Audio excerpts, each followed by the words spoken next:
Ok, bienvenidos a una nueva clase de sistemas neurodifusos. En este caso vamos a tener el perceptron multicapa. Vamos a seguir analizándolo, pero en este video vamos a definir el método de entrenamiento para los pesos sinápticos, llamado retropropagación del error o backpropagation, como se le conoce originalmente en inglés. Y bueno, aquí tenemos los pares de entrenamiento, que son los conjuntos de datos que nosotros queremos aproximar con nuestras redes neuronales.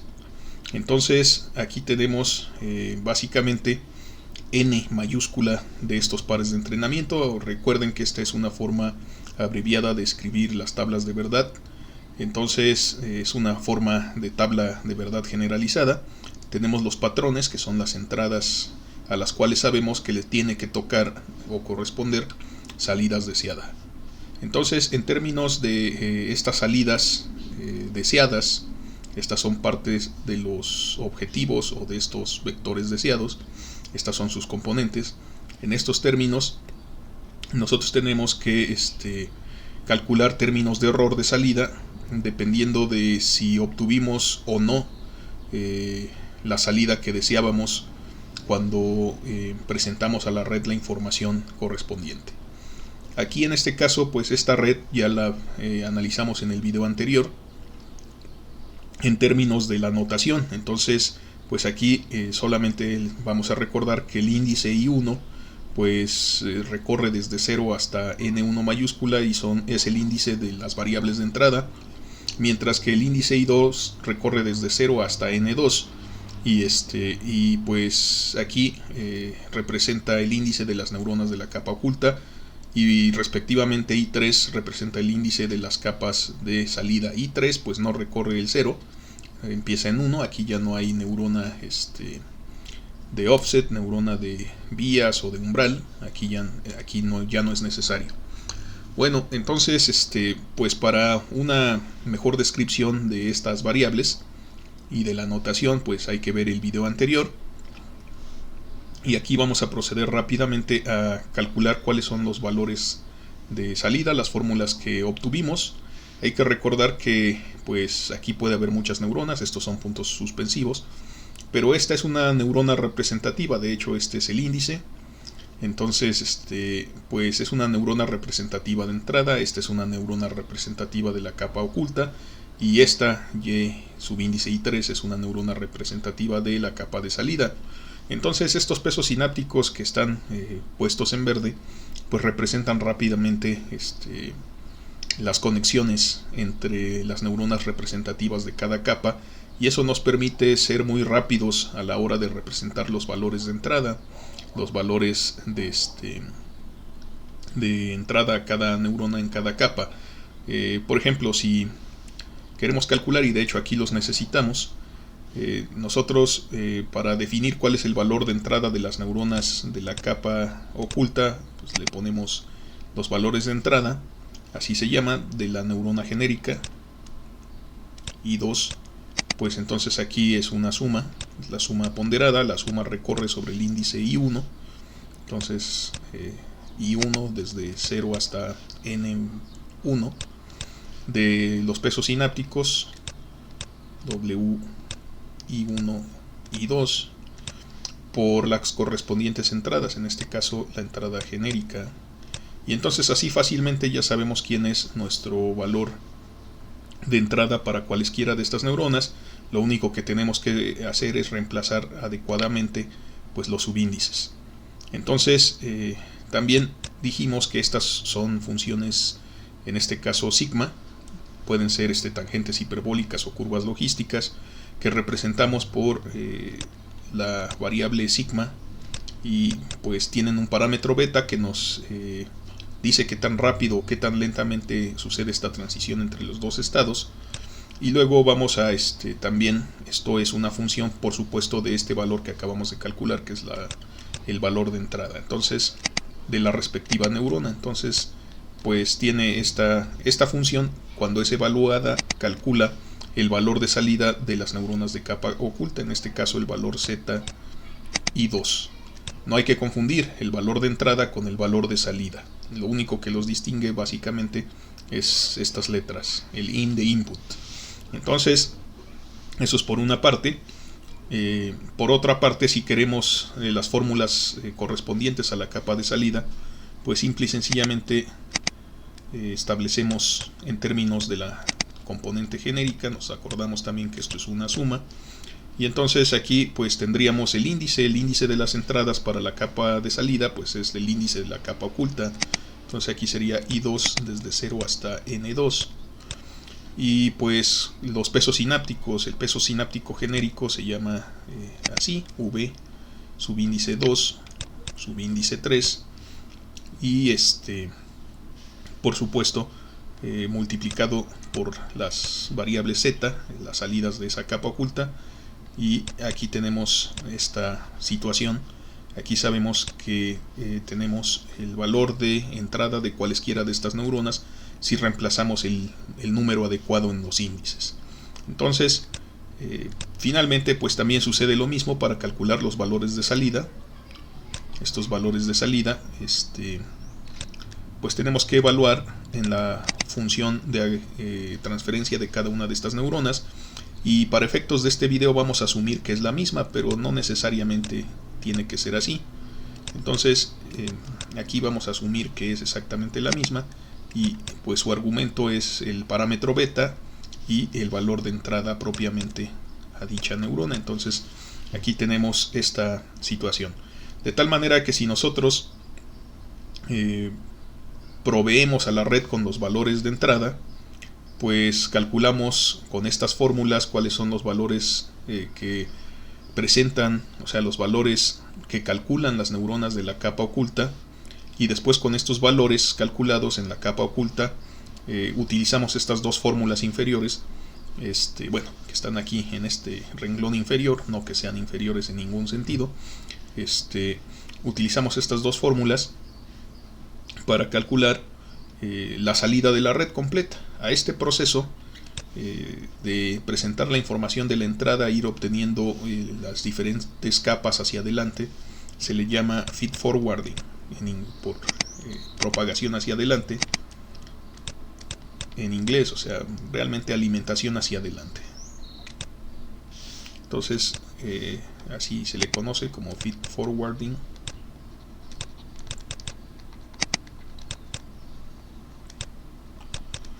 Y eso es lo que representa. Entonces, una vez que nosotros somos capaces de hacer esta propagación hacia adelante de la información, pues entonces calculamos estas salidas y somos capaces entonces de compararlos con los valores correspondientes. Entonces vamos a formar un error, una serie de errores. Pero por supuesto, así como coleccionamos todas las salidas en un vector y todas las salidas deseadas en este vector, pues vamos a coleccionar todos los términos de error en un vector. A ese le vamos a llamar vector de error, por supuesto. Entonces vamos a ponerle así, vector de error de salida.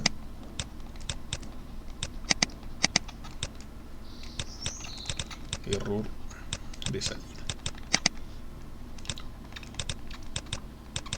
Entonces vamos a denotarlo simple y sencillamente con una E vector correspondiente al jésimo patrón.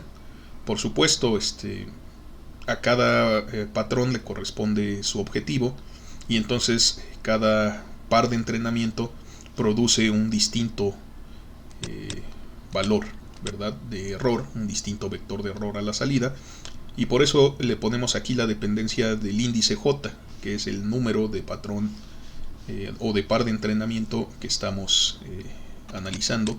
Y entonces pues este es un vector que va a tener n3 componentes. Aquí las vemos, E1, E2, E3, así sucesivamente hasta En3. Pero ¿quiénes son estas componentes? Pues la diferencia entre, aquí lo tenemos, entre lo que deseamos y lo que realmente pasó. Entonces esto es estándar en términos de los errores en sistemas. Y aquí tendríamos este valor, esta estrella, pues lo que indica es que es el valor deseado en el jésimo patrón, menos pues la salida correspondiente, o sea, lo que queríamos menos lo que realmente pasó. Y entonces pues así seguimos. ¿Qué queríamos que saliera en la segunda neurona? Pero qué realmente calculó esta segunda neurona, y así hasta el final. Entonces aquí tendríamos este número n3.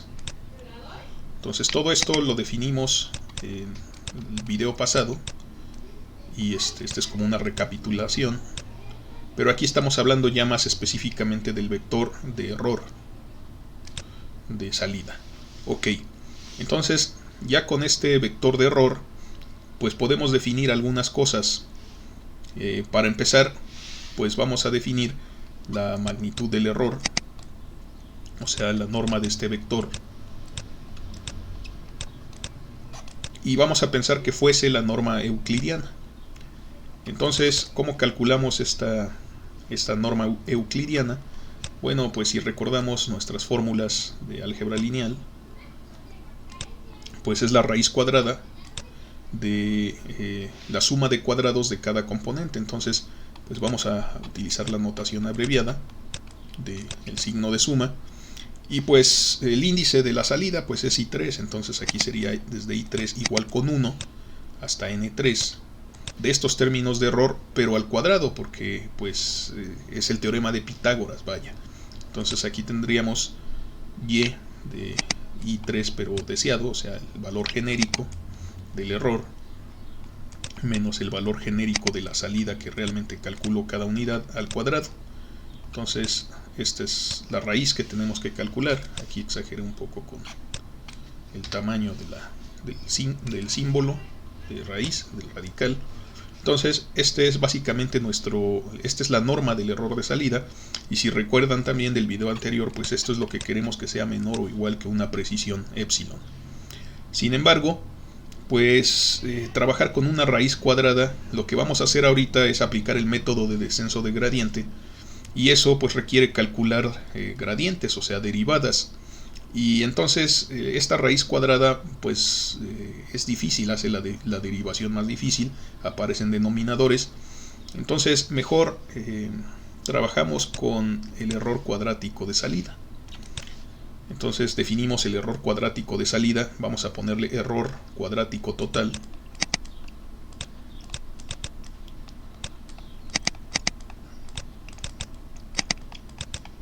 Total. Ahorita vemos por qué total de salida. Entonces, pues solo es este término al cuadrado. O sea, la magnitud del vector de error al cuadrado. Este 2 pues se utiliza porque aquí vemos un 2 y también aquí vemos un 2. Es decir, es la norma euclidiana.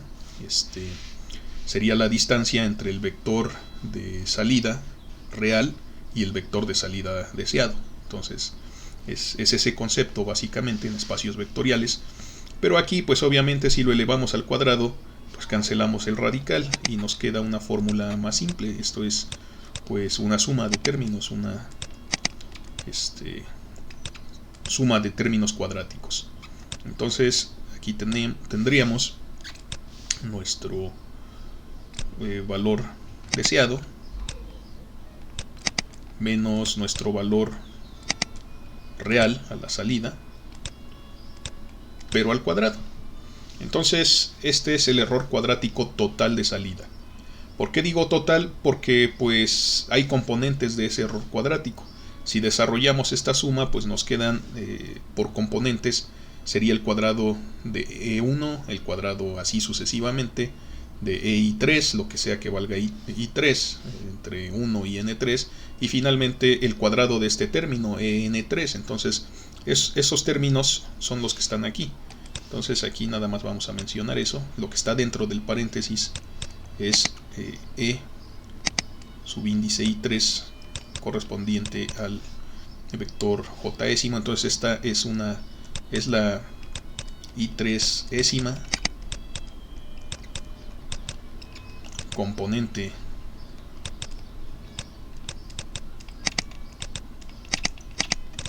del error, o sea del vector de error de salida.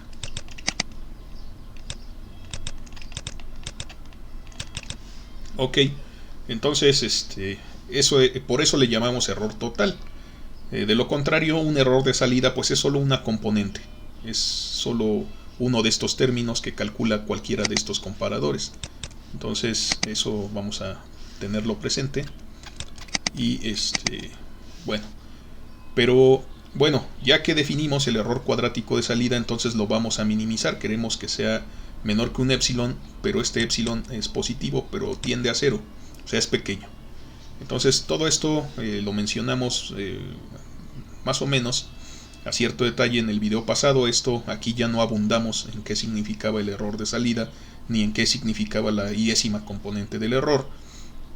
Pero lo que sí vimos es que si nosotros variamos un peso sináptico, pues se altera la salida. En este caso, si varía un peso sináptico de la capa que conecta la capa oculta con la capa de salida, solamente modifica el valor de salida de su correspondiente neurona.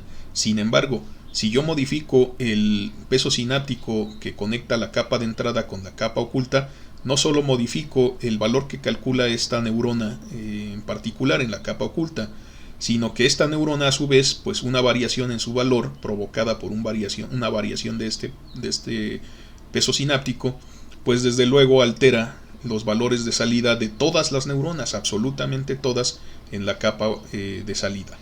Entonces, por otro lado, en la capa de salida pues es fácil definir estos términos de error. Aquí lo estamos haciendo a través del problema dado. Este es el modelo del problema, lo que queremos que la red resuelva, para lo que la vamos a entrenar. Y entonces pues podemos fácilmente calcularlo, pues aquí lo obtenemos, es una simple resta por componentes. Pero lo que nosotros queremos, o sea, esta es una representación del error para estas neuronas de salida, pero ¿cómo pasa este error? ¿Cuál es la representación interna que hace o que debiera hacer la red neuronal a nivel de las neuronas de la capa oculta? Eso pues hasta ahorita en este video no hemos llegado a ello, entonces pues todavía no lo sabemos. Pero pues para hacer eso, ya dijimos, tenemos que ocupar el método del gradiente y derivar este tipo de términos, ya sea el error total o ya sea la iésima componente de salida. Entonces, si nosotros queremos ver cómo un determinado peso sináptico de estos Vs cambia, o sea, cómo varía el error en función de estos Vs, pues tenemos que hacer una derivada de este término respecto a V, pero pues desde luego este término solo afecta a su componente correspondiente. Este peso sináptico solo afecta a su correspondiente componente del error, es decir, que este que vemos aquí trazado en verde, que conecta con esta neurona de en medio, pues no afecta el valor del error en la primera neurona, en la última, ni en ninguna otra, solamente a su correspondiente neurona. Entonces, pues calculamos una derivada parcial de este término en función de porque este es el que vamos a variar. Ok, pero pues cuando nosotros variemos el peso W, desde luego no solo va a variar aquí en la neurona Z, sino va a variar todas las expresiones de los errores de salida, o sea, va a provocar una variación en el vector de error de salida completa, o sea, va a provocar una variación de todos los términos del error cuadrático total de salida. Entonces, pues dado que es cuadrático, también lo estamos eligiendo porque sabemos que pues tiene un mínimo, y de hecho si el error cuadrático es 0, pues ahora sí que la única opción es que el error en sí sea 0. Entonces ese es un problema equivalente, es decir, minimizar el error cuadrático o minimizar esta magnitud del error, pues es exactamente lo mismo, es equivalente. Los dos tienen el mismo mínimo, vaya. Entonces si encontramos el mínimo de encontramos el mínimo del que está arriba. Así que pues ya no vamos a utilizar este concepto de la norma euclidiana más que para medir cuando nuestro método tiene éxito por medio de alcanzar esta precisión. Pero de momento pues no necesitamos ya más esta fórmula, ni tampoco la fórmula del error del vector de error. O sea, esto es ya obvio a partir del dibujo que estamos haciendo aquí. Y pues todo esto, lo que estamos diciendo únicamente, o lo que quiero dar a entender con esta explicación que hice al final, pues es que lo único que nos interesa ahorita es analizar el error cuadrático total de salida. Si logramos hacerlo mínimo, pues entonces estamos logrando que la red responda lo que nosotros queremos que responda aproximadamente. Entonces, con mucha precisión, vaya, ¿no? Entonces, aquí vamos a eliminar también esta nota. Y ahorita solo vamos a conservar este error cuadrático. Este error cuadrático de salida. Lo vamos a conservar, entonces lo voy a anotar por aquí.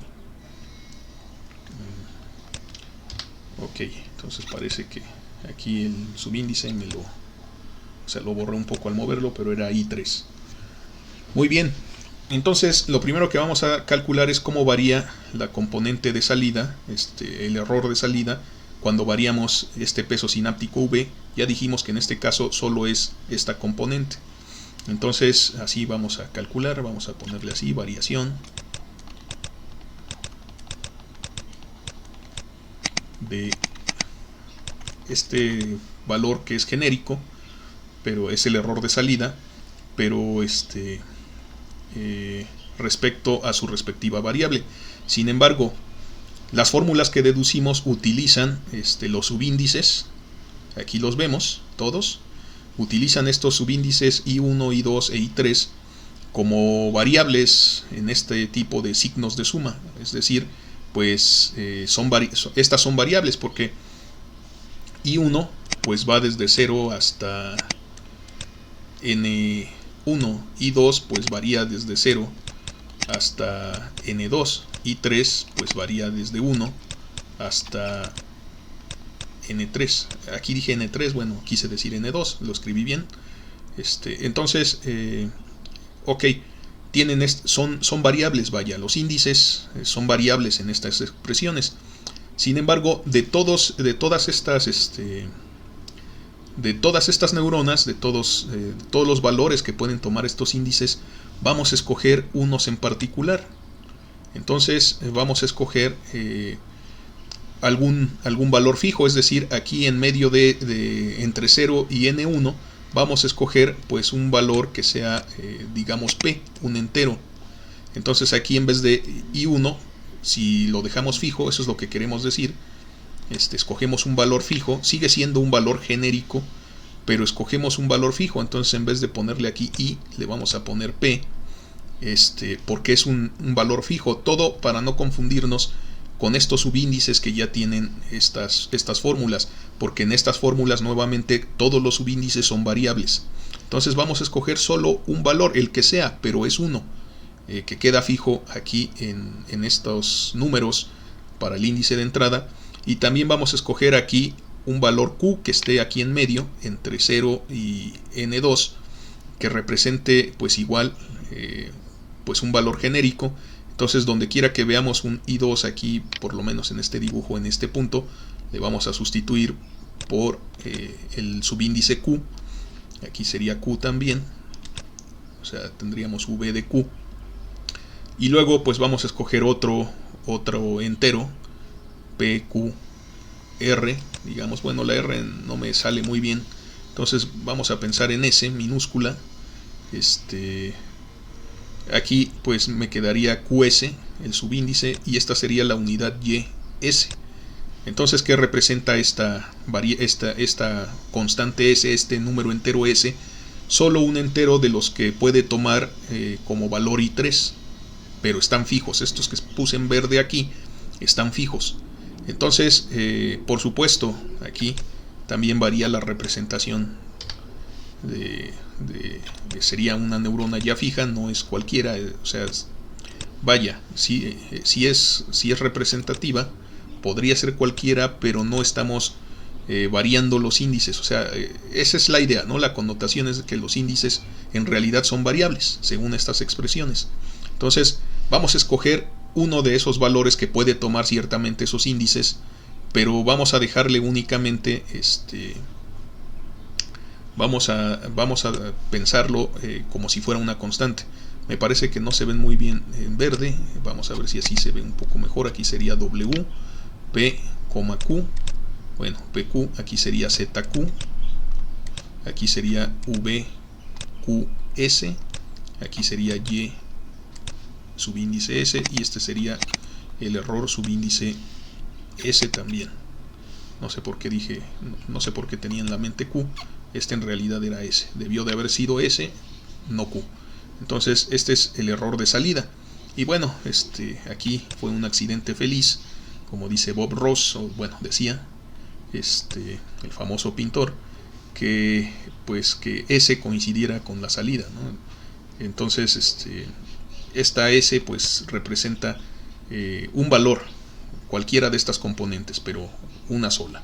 Entonces el error de la unidad de salida, o sea, el error de la componente de error de número S, pues ¿quién es? Y vamos a decir, bueno, el error cuadrático. Entonces hay que recordar, aquí sería dependiente del patrón J-ésimo, del par J-ésimo de entrenamiento, pero al cuadrado, porque estas componentes pues siempre están al cuadrado. Entonces variación del error cuadrático de salida, pero solo en esa componente S. Entonces, bueno, pues hay que calcular su variación respecto al peso sináptico, VQS que la conecta.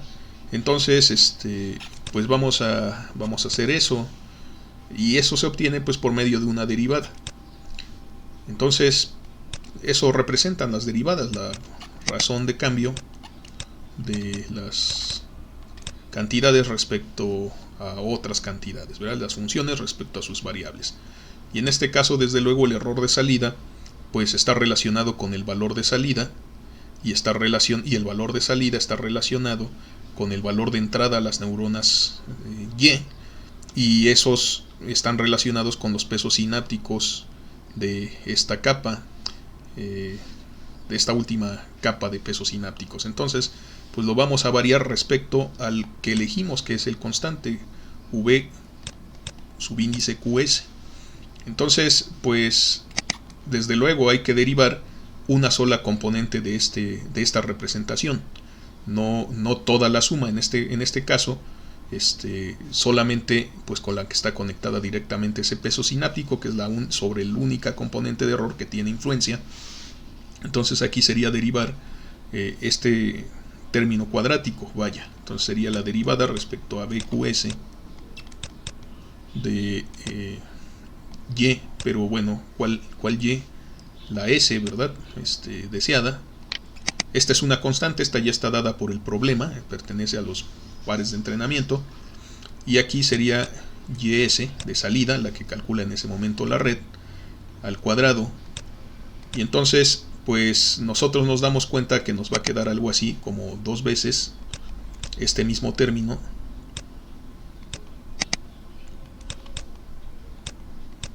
por la parcial de Y de S respecto a la variación de VQS.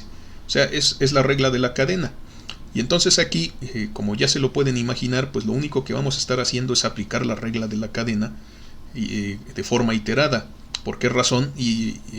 Porque pues Y de S depende, ¿verdad? Este valor de salida depende del valor de entrada, y este valor de entrada a su vez depende de cuál fueron los valores en Z, que a su vez depende de cuáles fueron los valores de entrada en Z, que dependen de las entradas de la red en general y de los pesos de la capa anterior. Entonces, pues es una forma, o sea, vamos a tener que hacer esto de forma iterada. Entonces, sobre todo cuando calculemos la variación del error total, pero respecto a los pesos sinápticos de esta capa. Entonces eso va a ser más, o sea, va a costarnos un poco más de trabajo, pero la idea es muy simple, solamente es la aplicación de la regla de la cadena. Si la idea era tan simple, ¿por qué los científicos tardaron 10 años en descubrirla? Por supuesto, ellos conocían la regla de la cadena, es un resultado de cálculo que se conoce desde hace pues muchos años, más de 200 años, quizás más, desde que Newton inventó el cálculo.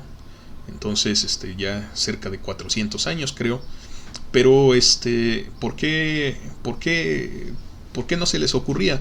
Bueno, parte del problema era que hay que recordar que no se seleccionaban estas funciones sigma que son siempre diferenciables.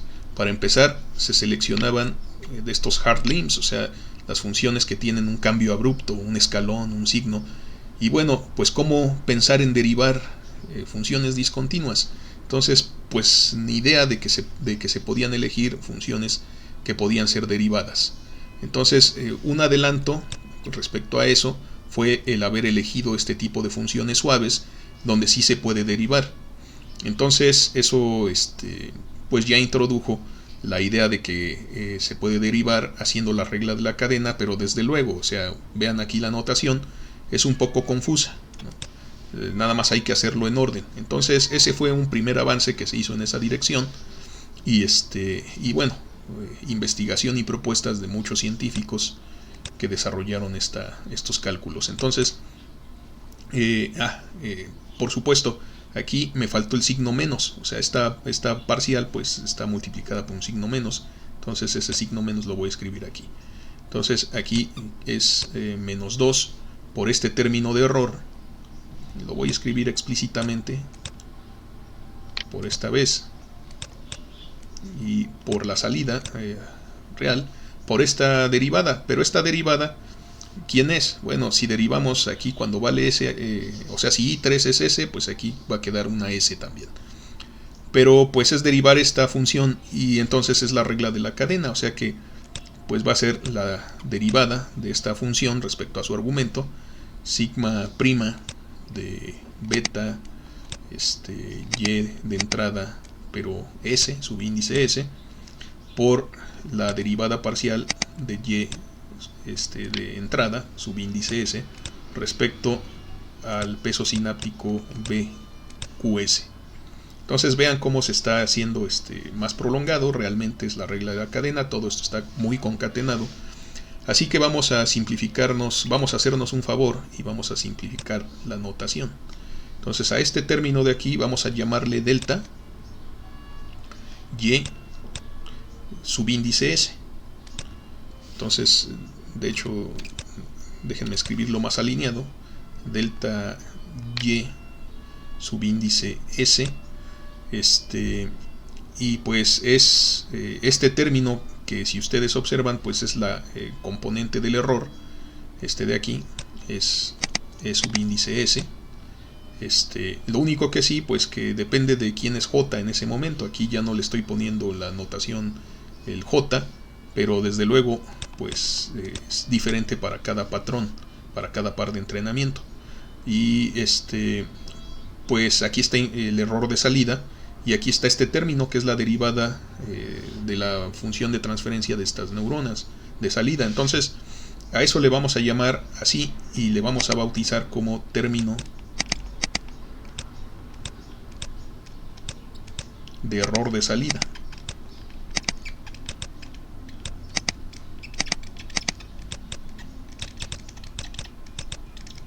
O sea, término, o sea, una cosa es el error de salida, es solo esta diferencia. Cuando le ponemos término, pues nos referimos al error de salida multiplicado por esta derivada. Entonces, eso es algo que hay que tener en mente. Entonces, pues vamos a ponerlo ahí. Entonces, luego lo vamos a utilizar, entonces hay que recordarlo. Y aquí hay que seguir derivando. Aquí pues va a aparecer la razón por la cual quise sustituir los subíndices dejándolos fijos. Y porque de lo contrario pues se vuelve todavía más confuso. Espero que no esté siendo confuso porque la idea es muy simple. Es solo calcular la variación en el error cuadrático que provoca cada variación en los pesos sinápticos y pues es una aplicación de la regla de la cadena sucesivas veces, es solo eso. Entonces aquí tendríamos menos 2 de este delta y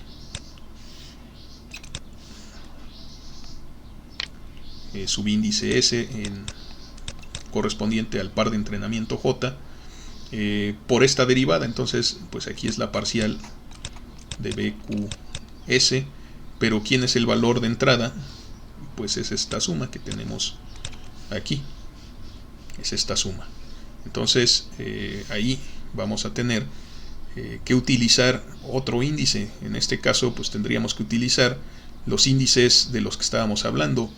Aquí en vez de I3 pues nos pusimos como tal el índice S, así es respecto a esta la derivada, pero aquí en esta fórmula pues estas cosas son variables, entonces pues no hay problema, ¿no? Las dejamos tal cual. Aquí sería I2 igual a 0 hasta N2 sin problema de todo lo que dice ahí. Entonces BI2 I3 de ZI2. Entonces desde luego I2 pues en algún momento va a pasar por el valor Q. I3 pues en algún momento va a adquirir el valor S. Y de hecho, ¿cuál es ese momento? Pues ese momento es ahorita, porque no me estoy refiriendo a cualquier neurona I3, me estoy refiriendo a la que tiene realmente ese valor. Esa es la que estamos calculando. Entonces aquí sí es I2, pero subíndice S. Entonces sería B subíndice 2S. Entonces sería esta situación la que tenemos aquí. Entonces pues cuando esta suma va a pasar por el valor Q, pues solo una vez. ¿Y cuáles son los coeficientes de esta variable, que es la misma variable o el mismo conjunto de variables que tenemos aquí? Es decir, esta es una variable de este conjunto de variables que recorren, o sea, de todas las pesos sinápticos que conectan las neuronas Z con la neurona de salida S en especial. Bueno, pues en este caso solo es 1, o sea, cuando I2 sea igual a Q. Y la parcial de ese término por su correspondiente valor, pues va a ser sencillo. Entonces aquí lo que quiero decir es que va a quedar 2 veces delta Y de salida correspondiente al patrón J-ésimo por ZQ. Eso es todo lo que resulta de esta derivada. Solo un término tiene derivada, los demás valen 0. Y pues la dependencia es lineal, o sea, es como la derivada de A por X respecto a X. Bueno, pues sería solamente A. Entonces queda su coeficiente, por supuesto, con el índice adecuado, que en este caso es Q. Entonces este es un término que es el gradiente del error, entonces de salida.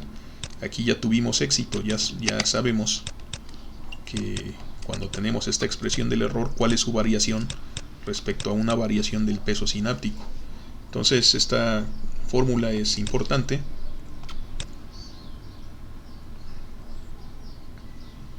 Vamos a conservarla. Ese es el resultado al que llegamos. Vamos a moverlo por aquí. Y también vamos a mover la definición de quién es nuestro delta de S. Entonces lo voy a apuntar por aquí. Delta Y de S, porque lo necesitamos calcular. J-ésimo, pues es este término. O sea, es la diferencia de lo que salió, bueno, lo que queríamos menos lo que salió, por la derivada sigma prima en ese punto. Entonces beta coma, bueno, vamos a tomarnos el tiempo para hacerlo bien. Entonces aquí tendríamos así. Ok, ya tenemos estas dos fórmulas. Entonces estas dos fórmulas van juntas y son importantes. Ok, entonces ya calculamos cómo varía una componente del error respecto a su propio peso sináptico. Entonces es hora la hora es de derivar el error cuadrático total, pero en función de este peso sináptico de la capa de entrada. ¿Por qué razón? Bueno, pues recordaremos que sin lugar a dudas, recordaremos que si nosotros variamos este peso sináptico, una variación aquí en este peso sináptico, desde luego provoca una variación en el valor de salida de esta neurona, pero esta neurona está conectada con todas las demás neuronas de la capa oculta. Entonces esta ocasión no solo es una variación local, es una variación total del error cuadrático de salida, o sea, del error cuadrático total de salida. Entonces vamos a hacer esa derivación. Es un poco más laboriosa que esta, así que pues vamos a intentar hacerlo de forma clara y ágil. Y luego vamos a ver qué es lo que resulta. Entonces aquí, antes de pasar a eso, recapitulando, tenemos el valor de salida, el término de error de salida, y después la variación de la componente del error cuadrático, que queda esta fórmula. Entonces, ok, esta nos va a servir para actualizar los pesos V. Y la que vamos a calcular aquí nos va a servir para actualizar los pesos W. Aquí es donde va a aparecer la representación de los errores, pero en la capa interna, en la capa oculta, o sea que se retropropaga el error, ¿no? Por eso de ahí el nombre del método. Ok, entonces, bien, vamos a derivar este término que tenemos aquí respecto a este peso sináptico genérico pero constante. Entonces, ¿cómo hacemos eso? Bueno, pues vamos a derivar este término, o sea, sería derivar respecto a W que escogimos aquí, PQ, toda esta suma desde I3 igual con 1 hasta N3 de todo esto.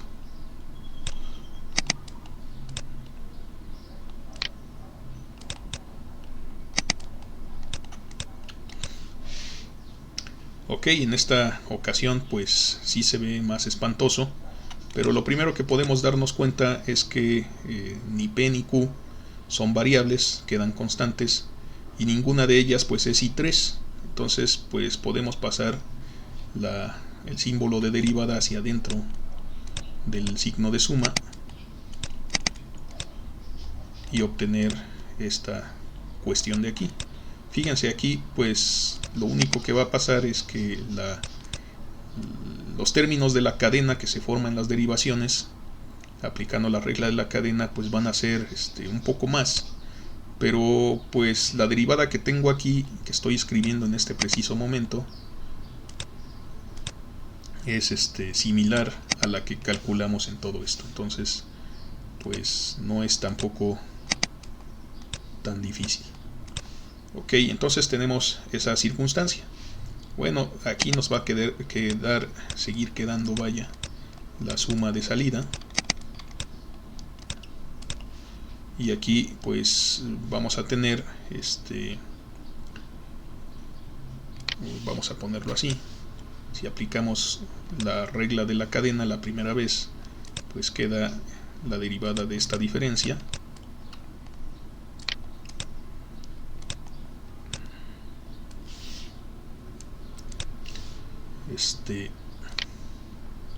Así tal cual, sin problema. Y por la variación aquí me quedaría menos la parcial de este término respecto a lo que estamos buscando. Entonces el valor W PQ. Entonces este signo menos pues lo podemos sacar junto con este número 2 de toda la suma sin problema. Queda menos 2 por todo este término.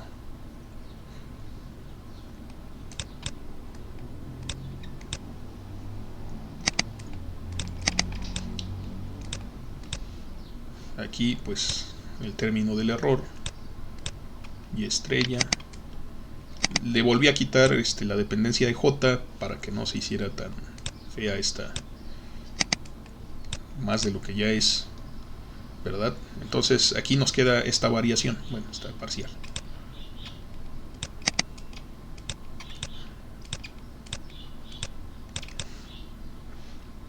Bueno, pero esta función aquí la tenemos. y i3 pues es esta sigma, y su derivada pues tenemos que aplicar la regla de la cadena. Entonces pues tenemos aquí un menos 2 de toda esa suma. La notación ahorita parece asfixiante, pero tener esta notación nos va a ayudar a la hora de programar. Entonces es un intercambio justo en ese sentido. Una notación adecuada siempre simplifica la programación, al menos pues en mi experiencia. Bien, aquí nos quedaría nuevamente sigma prima de beta, valor de entrada i3 por la variación del valor de entrada i3 respecto a lo que estamos, al peso sináptico que estamos buscando. Entonces aquí queda de esta forma. Bueno, ¿quiénes son estos componentes? Si nos damos cuenta, ya habíamos hablado de ellos, nada más que aquí en vez de poner subíndice S, pues aquí aparecieron naturalmente con subíndice i3. Entonces pues todo esto queda reemplazado por los deltas de salida, vaya, los términos de error de salida.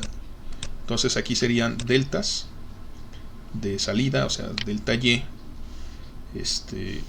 i3, subíndice i3 en vez de s, correspondientes al jésimo par de entrenamiento por esta derivada.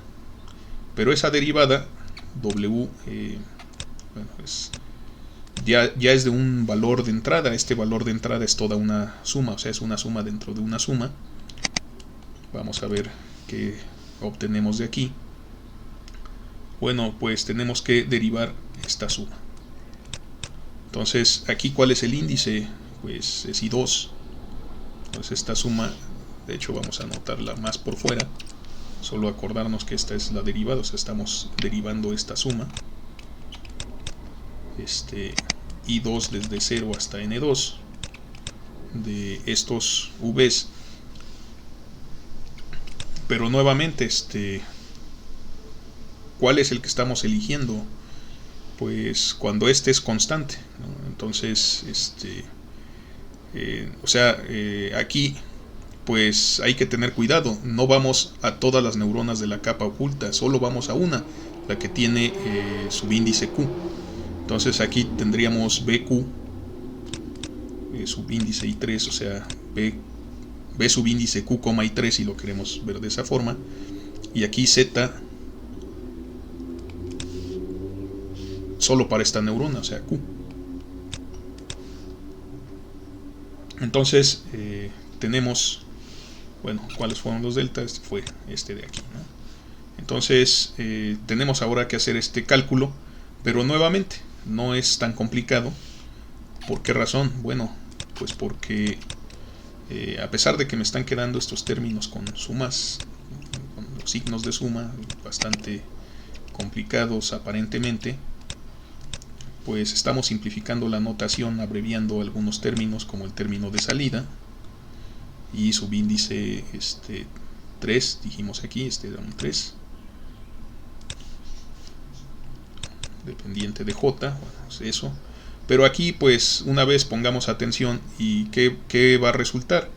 Pues que podemos meter esta derivada dentro del signo de suma, porque pues ninguno de sus índices es la variable i2.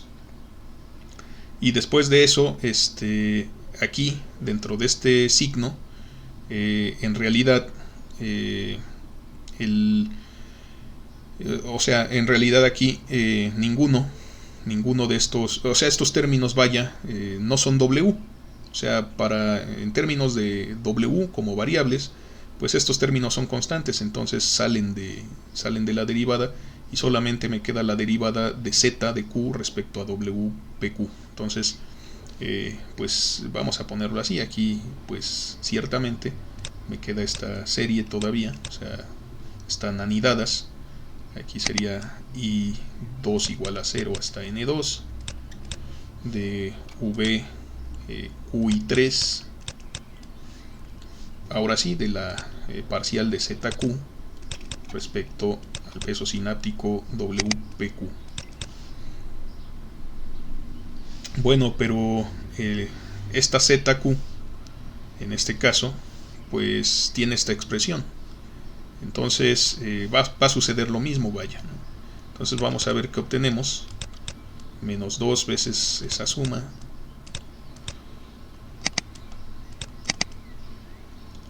Entonces aquí, bueno, es la suma externa de los valores de salida, los términos de error de salida, por esta suma, desde I2 igual con 0 hasta N3, y aquí tendríamos V, Q y 3 sin problema. Aquí pues nos iba a quedar sigma prima, otra vez sigma prima por la regla de la cadena, pues sigma prima de beta, pero aquí esto es z, ¿no? O sea, aquí sale en términos de z, que zq, entonces aquí sería coma z de entrada, pero de la cuésima neurona, o sea, esta de aquí, y pues la variación de el argumento aquí sería z q respecto a w v, o sea, WPQ. Entonces parece algo bastante, o sea, se ve bastante largo este proceso, pero nos vamos a dar cuenta que no es tanto. De hecho, pues aquí cuáles son aquí podemos ver algunos términos que se cancelan, es decir, definitivamente en esta suma, cuando hago todas estas derivadas, solamente pasamos una vez por el valor de Q. Ese es el único que interesa calcular. ¿Por qué razón? Bueno, pues ciertamente estos valores no están influidos, o sea, los valores de Z1, 2, 3, pues no están influidos por la neurona, por el valor de este peso sináptico, V, o sea, WPQ.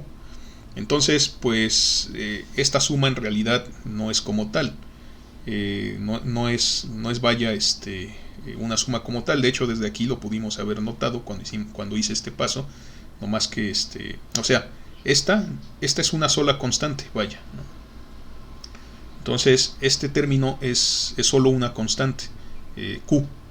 Digamos que fuera el Z3, pues entonces las derivadas de Z1 respecto al valor 3, cuando Q es igual a 3, pues valen 0. Entonces aquí en realidad pues nos podemos dar cuenta cómo se simplifica. Lo único que tenemos que hacer pues es tener en cuenta por qué lo estamos haciendo. O sea, en realidad pues no, esos términos, la mayoría de esos términos tienen una derivada igual a 0. Y el único que no tiene derivada igual a 0 es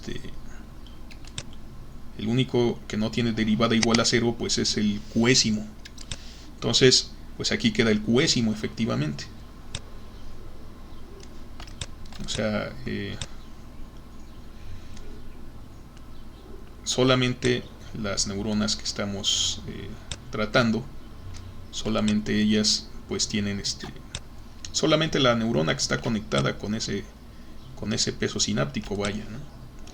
Entonces aquí ¿qué más vamos a obtener? Pues vamos a obtener aquí este cálculo. Aquí lo aplicamos. De hecho, para no escribir otra vez la suma, pues vamos a calcularla aquí, para no tener ese tipo de confusiones. Pues es bien fácil, ¿no? O sea, si aquí estamos hablando del Q, del qésimo, pues solamente vamos a pasar por ahí cuando, o sea, solamente vamos a pasar por el peso PQ cuando estemos hablando de esta componente, y o sea, aquí tengo que sustituir todos los I2 por Qs. Entonces lo voy a dibujar aquí abajo nada más. O sea, si estamos hablando aquí del subíndice Q en I2, entonces en vez de ese I2 es una Q. Entonces lo que quiere decir es que aquí subíndice es Q también. Pero I1 varía desde 0 hasta N1, pero solo una vez va a pasar por P. Entonces solo en ese momento nos vamos a encontrar con que vale P ese índice, y en ese momento este índice I1, pues siendo el mismo, vale P. Solamente ese término tiene derivada respecto a este peso sináptico y va a resultar XP. O sea que todo esto, este símbolo que tenemos aquí, es solamente X subíndice P. Entonces esa es básicamente la idea. Vamos a ver qué pasa aquí. Aquí nos quedaría toda esta derivada, bueno, toda esta serie. Todavía se ve complicada, pero nada que ver. De hecho, voy a apuntar este valor aquí. Vamos a ponerlo aquí primero, BQ I3. De todas maneras, el orden de los factores no altera el producto. Y aquí vamos a escribir el delta Y3 de J sin ningún problema. Y luego aquí nos queda Z, bueno, sigma prima de B, Z de entrada Qésima. Y dijimos cuánto vale solamente es XP. Ahora, pues si nos damos cuenta, ni este término, a ver, los voy a subrayar, ni este término ni este término de aquí dependen del subíndice I3. Los podemos sacar del signo de suma.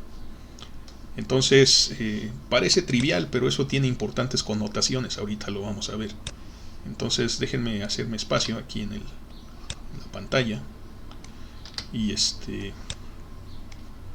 y vamos a ver precisamente cuáles son las implicaciones.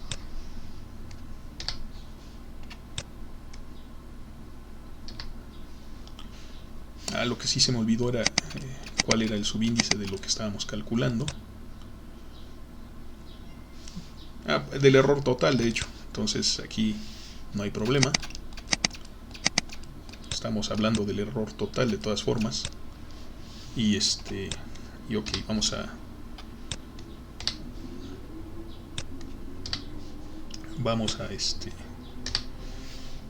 obtener esa representación. Entonces la variación total de este error pues tiene ahora esta forma en realidad. Entonces la variación del error cuadrático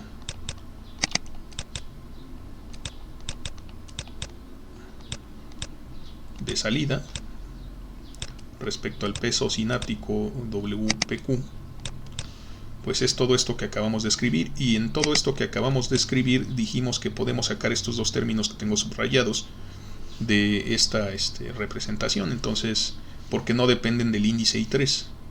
Entonces aquí es menos. Aquí vamos a escribirlo de esta forma. Aquí voy a poner de este lado sigma prima de beta ZQ de entrada. Y de hecho voy a necesitar un poco más de espacio en esta ocasión. Vamos a escribirlo aquí. Y pues también sacamos el valor de la XP, pero lo que queda por dentro de la suma pues es estos dos términos. Entonces aquí vamos a poner la suma como un factor. De hecho esos son aquí en esta representación. I3 igual a 1 hasta N3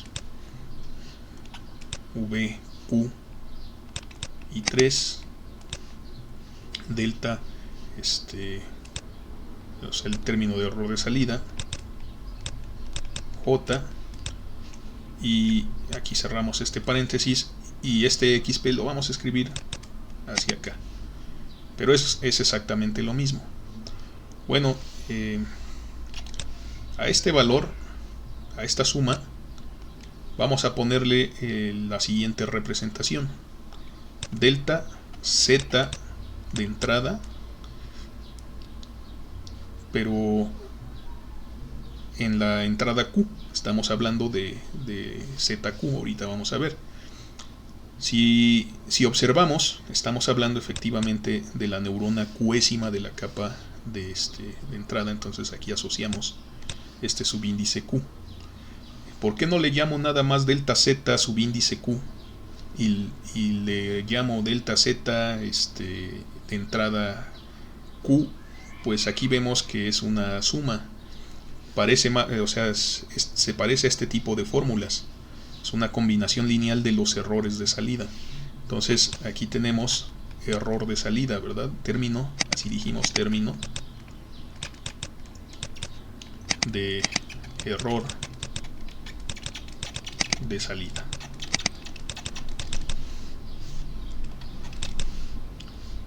Son estas delta y. A vamos a llamarle así, es error de entrada a las neuronas Z, si lo queremos ver así. Pero entonces, ¿eso qué quiere decir? Bueno, pues lo que quiere decir es que podemos escribir esta variación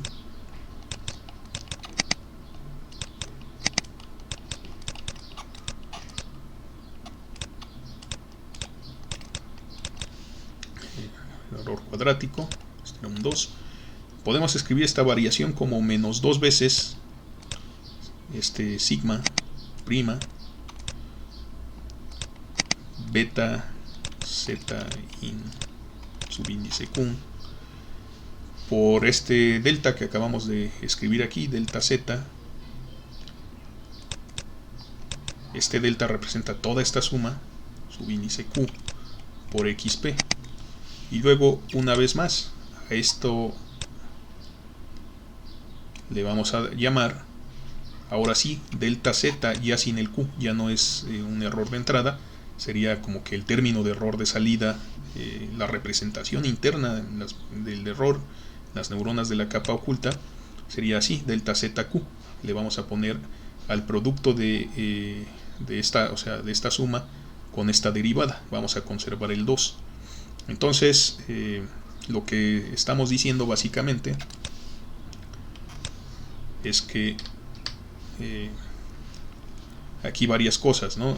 Para empezar, pues nuestra fórmula final resultó, la voy a poner aquí en color verde.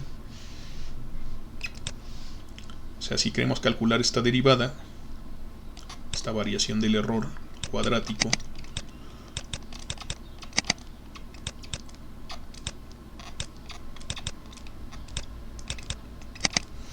pues me queda 2 veces delta zq xp. Entonces, este término es el término del gradiente, vaya. Entonces, esta fórmula es importante. Bueno, todas estas fórmulas son importantes. Vamos a escribirlas, pero aquí antes de eso, pues nosotros no estamos acostumbrados a entrenar solo un peso sináptico. Es decir, que estas fórmulas las tengo que volver a reescribir en términos de sus variables, que son los índices I1, I2 y 3. Entonces ahora, para generalizar, pues donde quiera que veamos una S vamos a poner una I3, donde quiera que veamos una Q vamos a poner una I2, y donde quiera que veamos una P vamos a poner un I1. Entonces voy a escribir estas fórmulas que ya tenemos en esos términos. Entonces vamos a hacer eso, delta y I3 jésimo es igual a y deseada en la salida 3 menos y real, lo que realmente pasó ahí, sigma prima beta, valor de entrada en la neurona I3.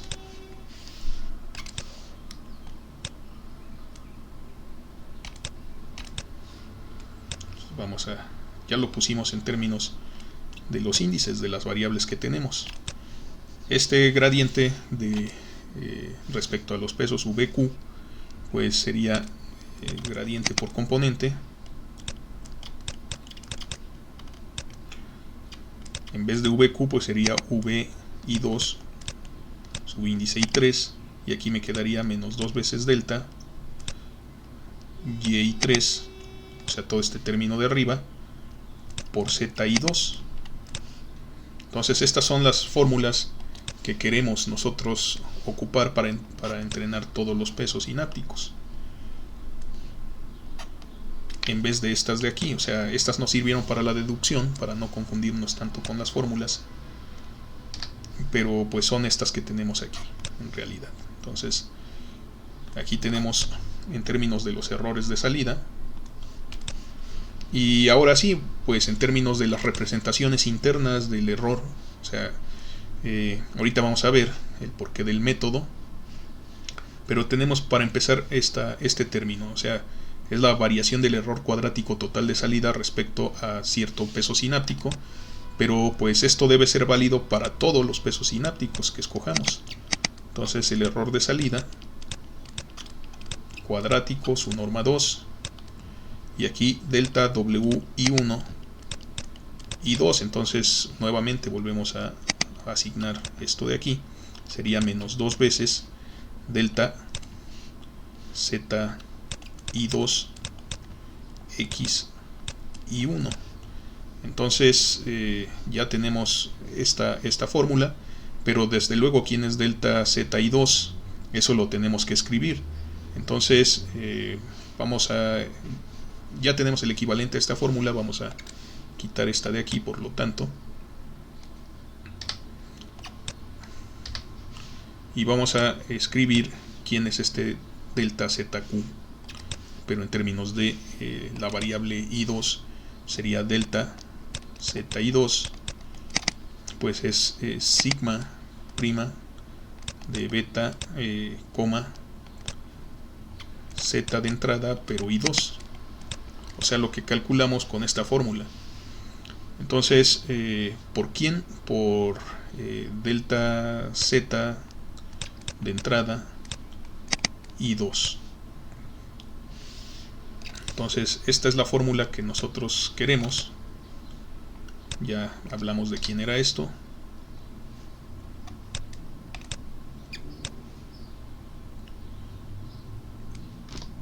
Vamos a traernos esa fórmula a un lado, ahorita las acomodamos bien.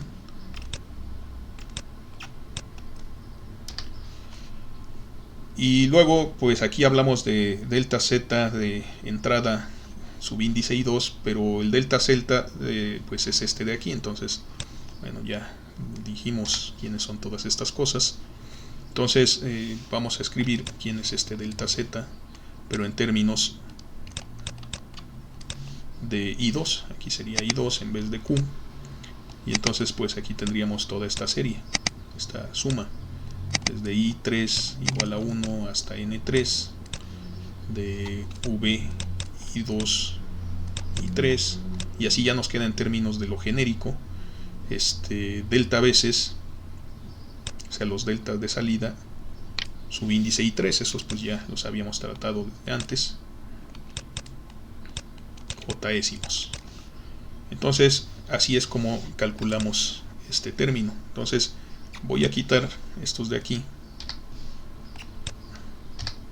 Ya tenemos las fórmulas que necesitamos, y ahorita vamos a ver por qué de este lado conservé siempre este dibujo de la red neuronal que tenemos ahí. Y entonces ahorita ya no necesitamos tampoco este error cuadrático de salida. Vamos a quitarlo y vamos a copiar ahora sí nuestra red neuronal que se supone que estamos entrenando. El dibujo de la izquierda lo utilizamos pues para ver todas estas fórmulas. Aquí es importante que tenemos estas fórmulas de capa oculta. Aquí tenemos cómo calcular este error, la representación del error de entrada, y con esa representación del error de entrada calculamos el error, o sea, la representación del error en la capa oculta, o sea, la representación interna, vaya, del error, y con ese lo utilizamos para calcular el gradiente del error cuadrático total. Ok, entonces a estas fórmulas las voy a poner aquí también en su marco. Ok, aquí vamos a ponerles ahorita cierto nombre también.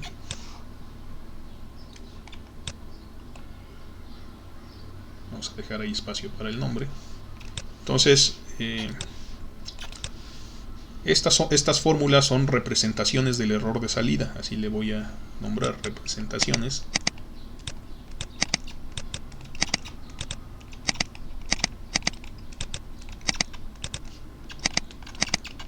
del error de salida.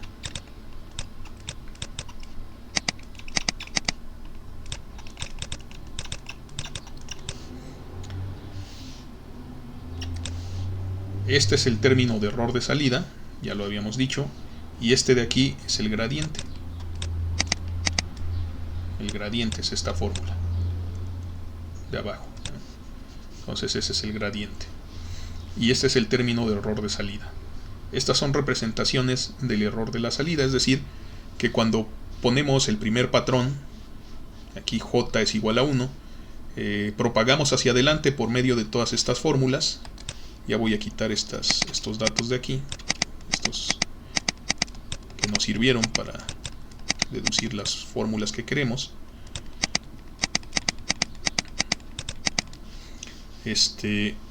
Y bueno, con esos datos calculo este valor para todas las neuronas de entrada. Con esos valores calculo las salidas en las neuronas ocultas, y con esos valores a su vez calculo las entradas de todas las neuronas de salida y luego las evalúo en su función de transferencia. Obtengo la salida de la red, lo que realmente pasó, y luego finalmente lo comparo con lo que debió de haber salido y pues genero un vector de error, genero errores en cada una de las neuronas de salida. De hecho aquí vemos los errores de salida en estos dos paréntesis. Entonces esas son representaciones del término de error. Pero aquí viene el detalle más importante. Entonces, antes de mencionar eso, vamos a ponerle el nombre. Estas son representaciones. De aquí son representaciones del error en la capa oculta. Entonces, todas estas en azul es representaciones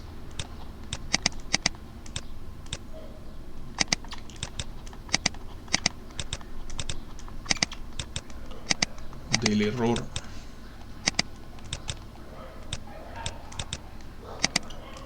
en capa oculta.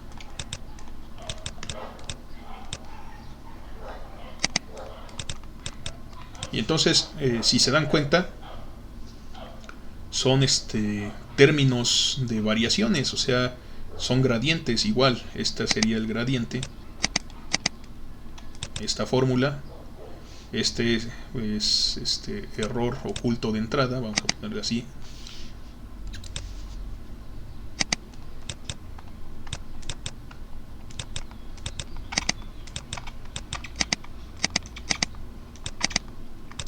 Y este de aquí, pues es error en capa oculta, o sea, vamos a dejarlo nada más en error oculto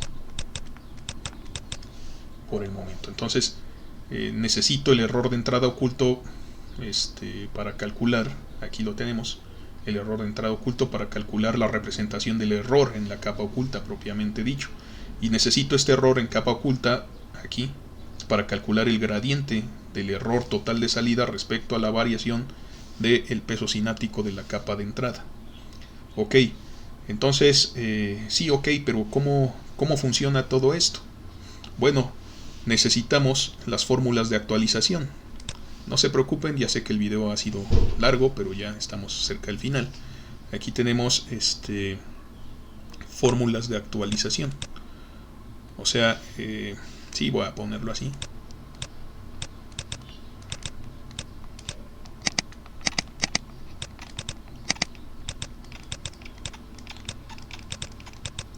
¿De qué? Pues de los pesos sinápticos, sin lugar a duda, y es lo que se conoce como regla delta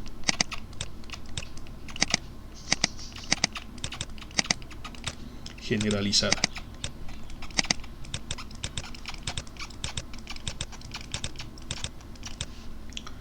Entonces, según esa regla delta generalizada, pues ahora sí, vamos a introducir otra vez el símbolo de K, que no hemos utilizado aquí en este video a propósito para no hacer todavía más cargada la notación, pero ahora sí lo necesitamos forzosamente porque Si nos damos cuenta, para la capa de salida tengo que modificar los pesos V y 2, V y 3.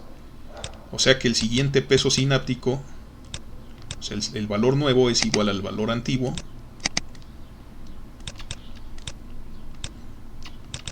más un término de actualización, pero ese término de actualización debe ser en consigno contrario al descenso del gradiente.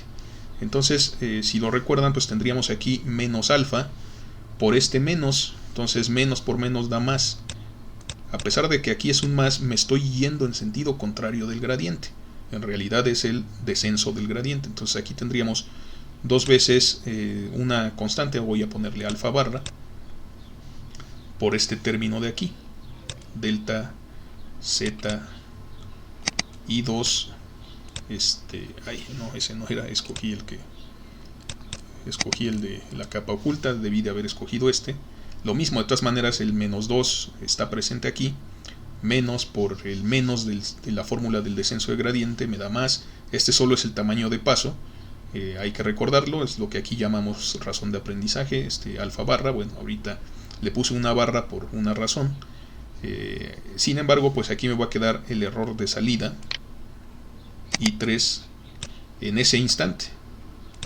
Y este error de salida, desde luego, corresponde solamente al jésimo patrón.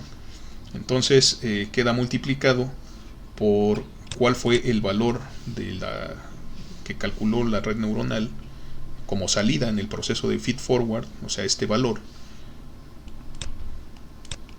en ese instante.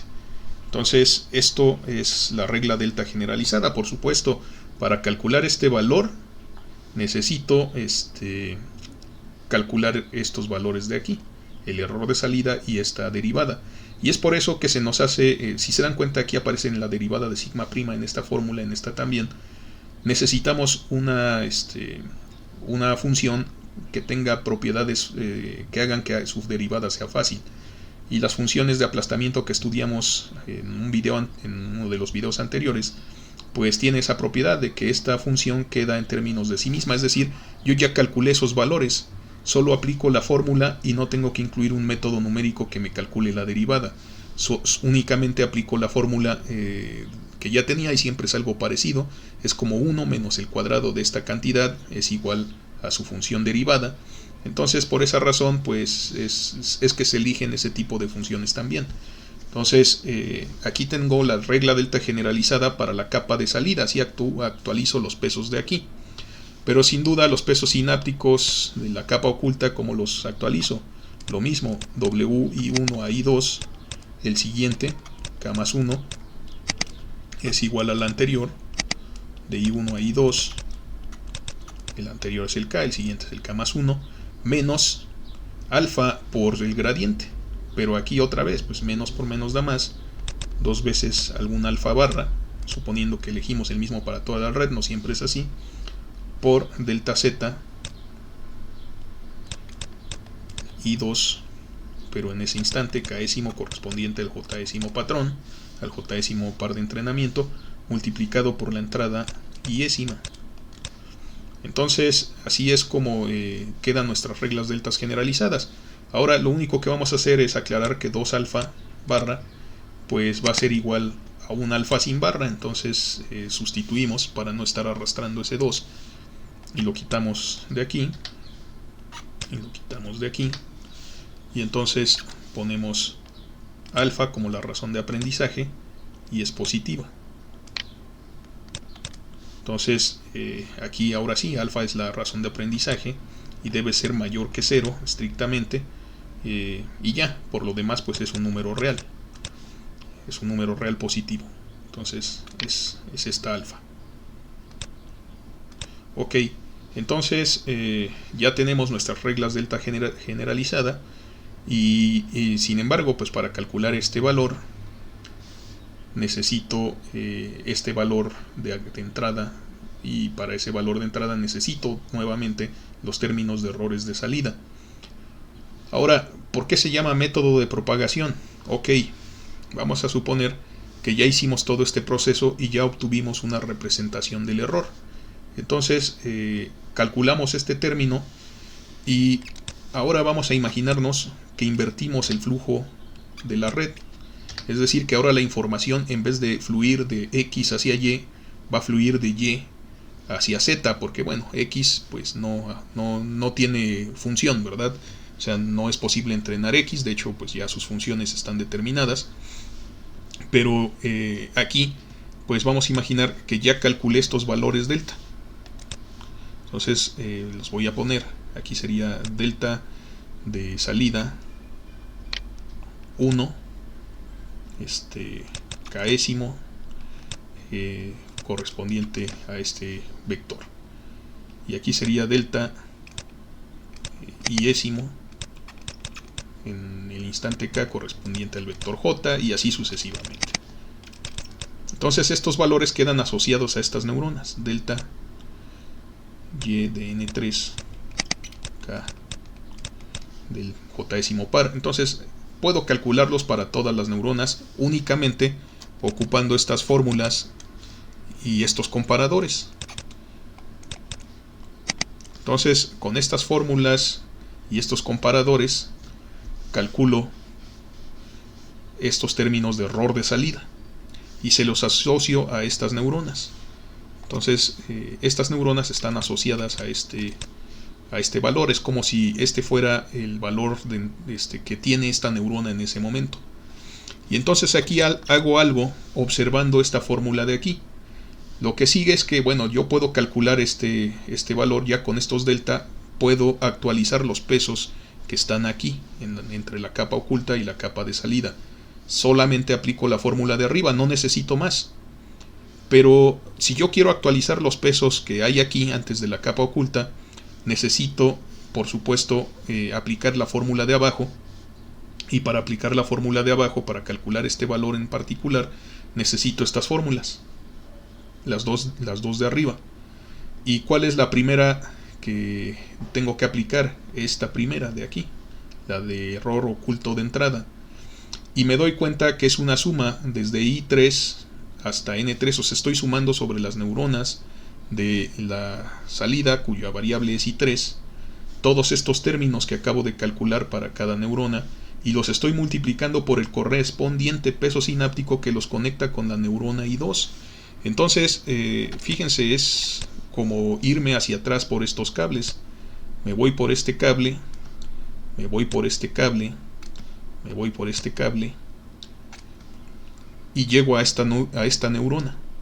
Y con esta neurona, pues lo que yo intento hacer es,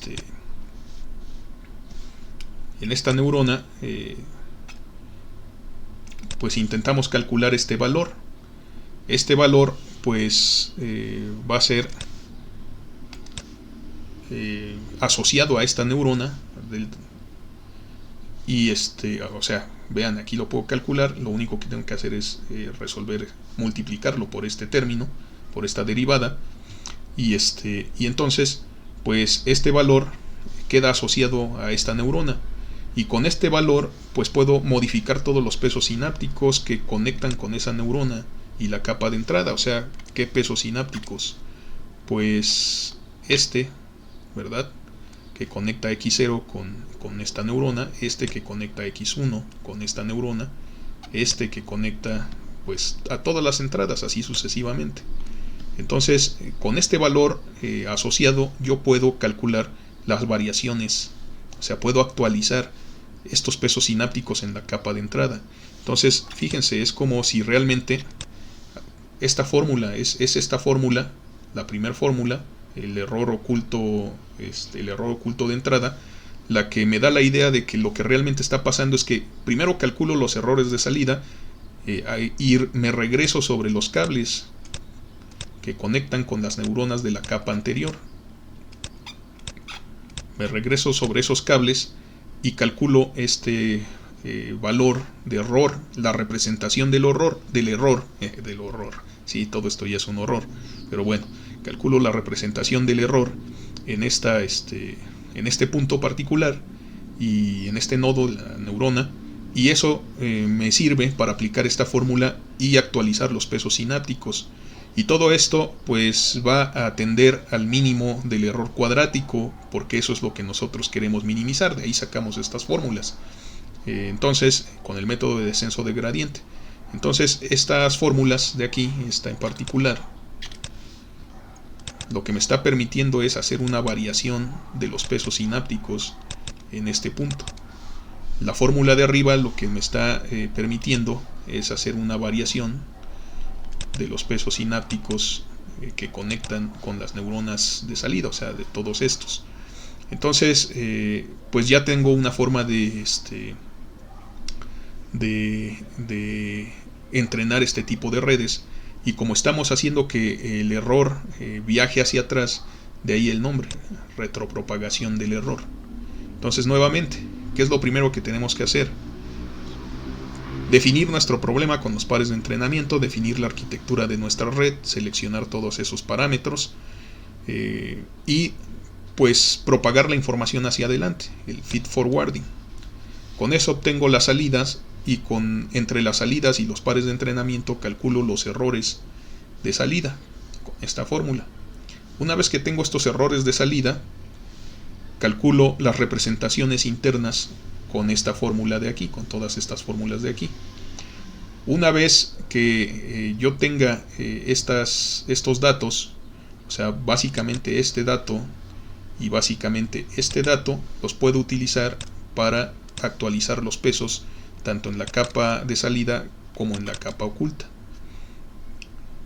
Por supuesto, si se comete un error, si no se comete un error, o sea, si estoy dentro de la tolerancia, la epsilon que definimos en el video pasado, pues entonces no aplico esta fórmula y presento el siguiente patrón, es decir, incremento J, y vuelvo a repetir el feed forwarding, obtengo la representación del error de salida, obtengo la representación interna del error para cada neurona de la capa oculta, y aplico estas fórmulas. Por supuesto, únicamente voy a obtener el error de salida diferente de 0, o más bien significativo, si no cumplo con la precisión y hay que hacer modificaciones. Si quedo dentro de la precisión, pues no calculo nada y me paso al siguiente par de entrenamiento. Entonces, esa es la razón por la cual se llama método de retropropagación, y pues estas fórmulas son muy similares a las que siempre hemos trabajado. Los pesos sinápticos siguientes son iguales a los anteriores, más un término de actualización. Los términos de actualización pues tienen una razón de aprendizaje, están multiplicados por una respectiva entrada. Aquí, por cierto, estoy viendo que me faltó poner el índice K, y están multiplicados por una respectiva entrada, y son términos proporcionales o relacionados por lo menos a los errores. Entonces, de esta forma hemos logrado calcular el término, la representación interna que hace la red del error aquí en las capas ocultas, a partir de únicamente los errores de salida. Entonces, por supuesto, ahora podemos entrenar redes de esta naturaleza, y principalmente podemos entrenar una con 2 entradas, 2 neuronas en la capa oculta y una neurona en la capa de salida, que resuelva el problema de la hora exclusiva aplicando este método de retropropagación. Entonces, en términos de estas clases teóricas, ya nos quedan en nuestro curso muy pocas, a lo mejor 2 o 3 más, en las cuales daremos más detalles de cómo aplicar estas fórmulas. Yo sé que ahorita pues se ven engorrosas, no se entiende quizás bien todo el contexto de lo que estamos diciendo, ni cómo aplicar, sobre todo cómo aplicarlas. Pero en los próximos videos pues vamos a ver en términos de algunos problemas de aplicación, cómo podemos seleccionar la arquitectura de la red y cómo podemos aplicar estas fórmulas para entrenar esos videos. Todo esto previo a los programas que voy a desarrollar en esta serie de videos para demostrar estas fórmulas. Entonces, bueno, espero que este video, si bien ha sido largo y la notación muy pesada, pues al menos haya sido instructivo, y pues que haya sido suficientemente claro, porque sí entiendo que estas notaciones pues son pesadas, pero pues hay que recordar estas fórmulas, estas representaciones del error de salida, representaciones de error en capa oculta, y la regla delta generalizada, porque en el próximo video también vamos a comentar qué pasa cuando la red es más profunda, o sea que además de estas dos capas ocultas, de estas dos capas, tuviera más capas por acá, y pues un número arbitrario de capas. De todas maneras este método, este método de retropropagación me sirve para entrenar todas las capas ocultas de una red de conexiones hacia adelante, completamente conectada. Entonces, ya nada más es ilustrar cómo sucede ese proceso con los conceptos que vimos en este video, pero la parte fuerte del método pues la vimos aquí hoy, era llegar a estas fórmulas y a estas que están en estos cuadros. Entonces ya nada más para hacer hincapié en eso, pues permítanme enmarcar estas fórmulas para denotar la importancia que realmente tienen. Entonces necesitamos las representaciones de error y necesitamos la regla de actualización. Entonces esos son los grandes resultados y que tenemos que ver. En eso consiste el método de retropropagación, y pues lo demás es lo que nos resta es ver cómo utilizarlo. Estas redes son realmente poderosas, a pesar de que se conocen desde hace ya casi 40 años, que fue cuando se descubrió este método, cuando se propuso el método de retropropagación, allá en los años 80, 1980, a mediados tal vez, ya casi, o sea, ya son más de 30 años por lo menos. Es una red que se sigue utilizando en muchas aplicaciones como reconocimiento facial, identificación de patrones en imágenes, incluso pues en control, en comunicaciones, en una serie de problemas. Entonces pues vamos a ver algunos ejemplos relacionados a eso, pero ya en clases con videos de programación y no en este contexto teórico. Entonces, pero sí hay que recordar que estas son las fórmulas más importantes. Entonces, bueno, por esta ocasión pues